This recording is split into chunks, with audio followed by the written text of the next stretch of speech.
Let's talk about a strange little quirk of being human, a puzzle that pretty much everyone has experienced.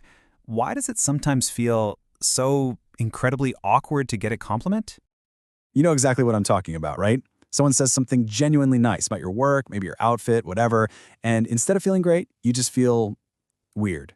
You might downplay it or quickly change the subject. So what is going on there? Why does a simple piece of praise make us so uncomfortable? Well, it turns out this isn't just you being weird or overly humble. Nope, there's a totally logical reason that's hardwired right into your brain's operating system. And once you get it, a whole lot of other weird human behaviors are going to start making perfect sense too.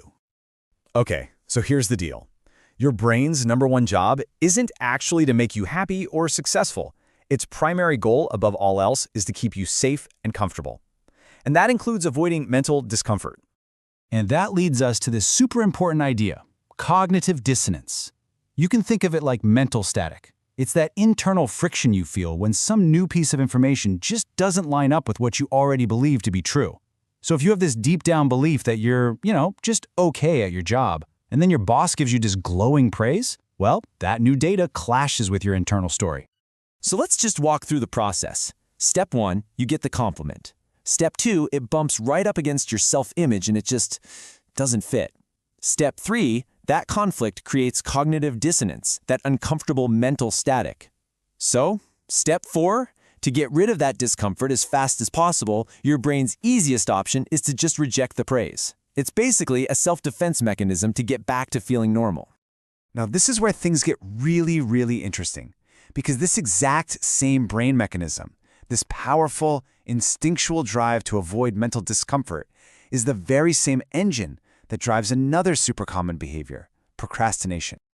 Just think about it for a second. On one hand, you have a compliment that doesn't match how you see yourself. On the other, you've got a task that feels boring or maybe overwhelming. They seem totally unrelated, right? But they share that one critical ingredient. They both create mental discomfort. And your brain's response is the same for both. Avoid, avoid, avoid.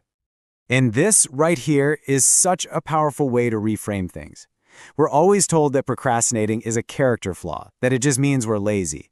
But the science shows that's not really it at all. It's a coping strategy. So here's the key. Procrastination isn't a time management problem. It's an emotional regulation problem. Your brain is just trying to deal with an uncomfortable feeling right here, right now, like stress or boredom or self-doubt. And the quickest way to do that is to just put off the thing that's causing the feeling. This chart really shows you the kind of math your brain is doing. In the moment, the value your brain puts on getting immediate emotional relief is sky high. And that long-term goal of, say, finishing the project, it just seems so far away and abstract in comparison. So from your brain's point of view, avoiding the task is the most logical choice.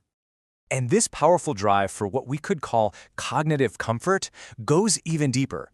It doesn't just affect what we do, like putting off a task. It also shapes what we're willing to believe.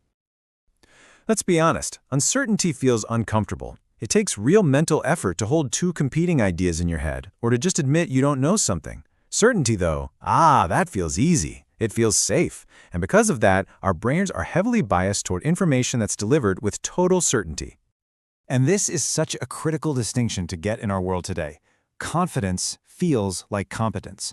When a message is delivered with absolute conviction, it's persuasive, and our brain doesn't have to work as hard to process it. It's a shortcut. But true intelligence, real expertise, is often way more nuanced. It deals in facts, it acknowledges complexity, and it's okay with a little bit of uncertainty. So what do we do about all this? What's the solution? Well, the first and most powerful step is actually pretty simple. It's awareness. Just recognizing that your brain has these built-in shortcuts is the key to being able to override them. All right, so let's recap the big ideas here. First, always remember, your brain is a comfort-seeking machine, and sometimes that comes at the expense of the truth. Second, that awkward feeling you get from a compliment, it's a totally logical defense mechanism.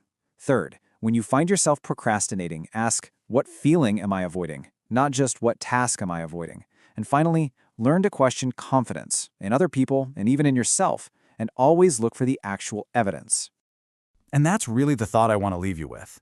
This primal drive for comfort is running in the background of our lives, influencing so much of what we do in ways we don't even notice.